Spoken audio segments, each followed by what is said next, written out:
Abe, I don't think you could put it any more dire of a term. I, on the other hand, do carry a gun, and I actually like to fight. I mean, I grew up, I was a wrestler and a football player, so I do, and I know you're prepared. I just want you to know that this is me talking to the men out there.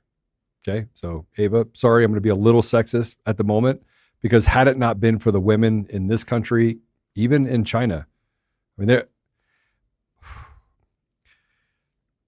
I can't really tell you what I know about China, but I know a lot about China, and there is a groundswell happening in China that nobody hears about, an underground that really wants to take down the Communist Party there too. You're right. You're 100% right, and it is a vast majority of the people that are in China. With that said, I want to talk to the men out there, because the men have an obligation to protect their society, protect their community. Like they're the hunters. They're the ones that should be standing.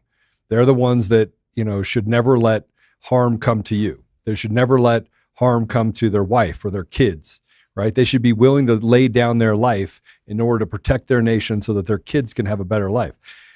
If that means that a herd of elephants comes through and you got to give up your life in order to save your child, that's what we should be doing. But right now we're apathetic. We're comfortable. We just want to breathe. We're selfish. We haven't given of ourselves what I think God wants us to give of ourselves, and that is making sure that we protect humanity. And right now, what you're talking about, Ava, is this is the destruction of humanity. This is the destruction of the basic principles of goodness that they're coming for. I don't think we have much of a choice other than to stand and fight. And they're doing it in other nations. Mm-hmm. Farmers are doing it in the Netherlands. They're doing it in Paris. And yet Brazil, everywhere.